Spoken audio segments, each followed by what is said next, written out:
xaflad lagu xuseeyay xuska maalinta dhimirka adduunka oo sanad walba caalamka laga xuso 10ka bisha Oktoobar ayaa maanta lagu qabtay magaalada Hargeysa. Xuskan ayaa waxa soo qaban qaabiyay ururka taageera dadka dhimirka wax ka qaba ee Somaliland Mental Health Support Organization.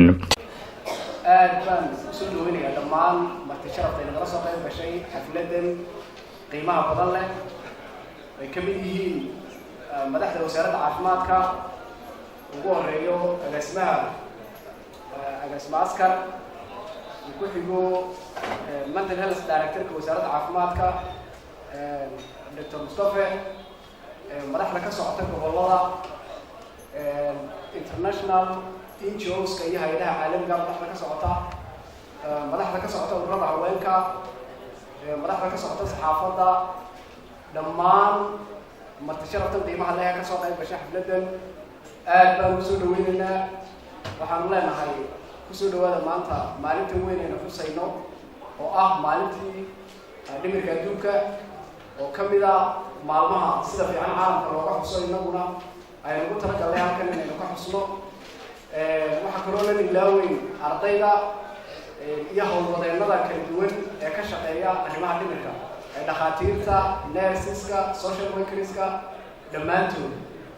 xafladan ayaa ugu horeyn waxaa ka hadlay agaasimaha cisbitaalka guud ee Hargeysa Dr. Askar. waxa weeyaan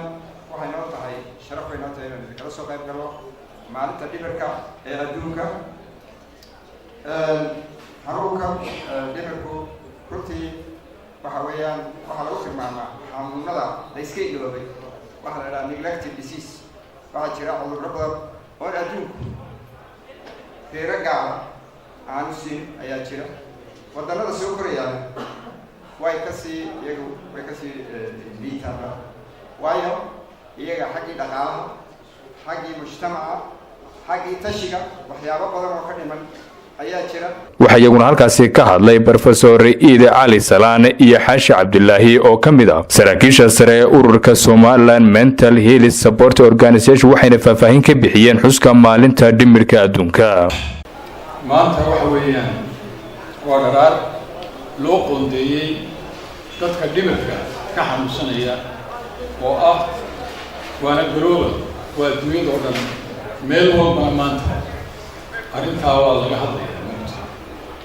marka sanad walba markay October 10 ayaa adduunku mental health ka sameeya wacyigelin amba aadaan dawlado hore u maray Maraykan, Ingiriis, Sweden, wherever amba aadaan dalka soo koreya waayo mental health amba dhimirku dee ma aha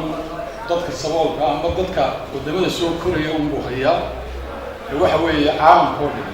uu hayaa weliba ayaga ugu badan oo arrimahoodu waa arrimo kala weyn oo sideenna maaha ee waa si ka duwan. iminka sanadkan prime ministerka ingiriisku kambeynkeeda waxay ku galaysaa waa mental health. waxay ka dhigtay in wax laga qabto mental healthka waddanka ingiriiska. Google haddaad Google garayso waad arkaysaa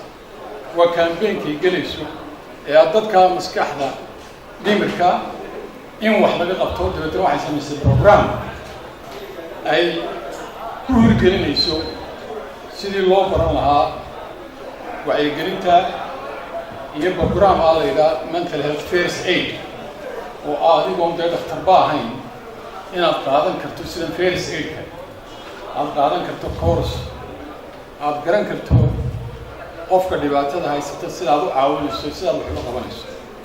yacni halkaas waxayna tusaysaa heerka ay wax taagan yihiin. sanadkan markaa adduunyadu United Nations-ku amba WHO United Nations waxay ka dhigeen theme ujeedada waxay ka dhigeen ayagu dhimirka in the workplace meesha shaqada markaa dadkan dee shaqaynaya stress baa ku dhaca dhibaataa ku dhacda marka ayagu taasay ka dhigeen theme-ka laakiin innagu waynu ka bedelay waayo de innaga suuqaabay ka buuxaanba waxba waa maynu qaban markaa dad shaqaynaya iskaba daalankiyo dee dadkayni dee suuqaabay cararaya marka innagu waxaan ka dhignay inaynu isku xidhno dhimirka serviceska loo qabanayo iyo primary health care taasoo ah inaanay dhici karin haddaan labadaa laga wada shaqayn inaanaynu arrintan xalili karin waayo resource badan bay u baahantay mabdii horna waa laga tegay dee dadka dhakhtarno lagu hayn jiray qofku waxaa laga yaabaa inuu wax yar qabo hadduu dawadii helo emergency-gaa hore laga caawiyo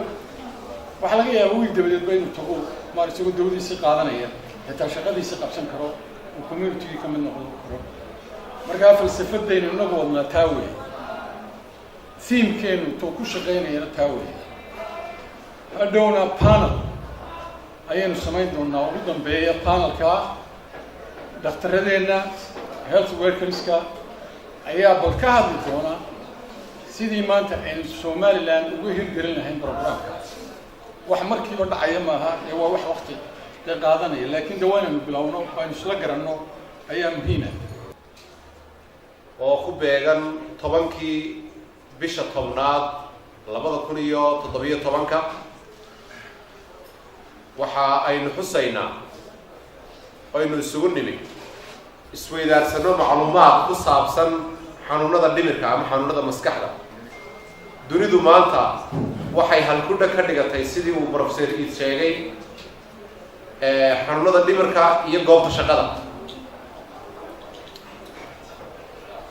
taasi waa mid aynu dunida la wadaagayno waxa iyaguna halkaasi hadalla kala duwan ka jeediyay gudoomiyaha caafimaadka ee gobolka Saaxil iyo agaasimayaasha isbitaalada dhimirka ee gobolada Togdheer Awdal Gabiley iyo xubno ka socday hay'adaha caalamiga ah waxayna dhamaantood ku dheeraadeen sida ay muhiim u tahay inay helaan daryeel caafimaad bulshada la nool xanuunka dhimirku gabagabadii munaasabadaasi waxa soo gunaanaday agaasimaha dhimirka ee wasaaradda caafimaadka Soomaaliland Dr. Mustafa Hussein runtii maanta waxaan halkaan uga mahadnaqayaa innaga u dabaaldegayna maalin weyn oo runtii marka aad eegto u baahan tafaxayd fara badan iyo dadaal fara badan iyo juhdi fara badan oo la geliyo dadka walaalaheena ee dhimirka ka xanuunsanaya maanta waxaan u dabaaldegaynaa dadka dhimirka maadaama aynu u dabaaldegayna dadka dhimirka ka bukay waa in aynu helnaa aqoonteeda dhammaan ummadda maskaxda ka bugta meel kasta ay joogaan ilaahay caafimaad sare aan degdeg u siiyo ilaahay culays ka dulqaado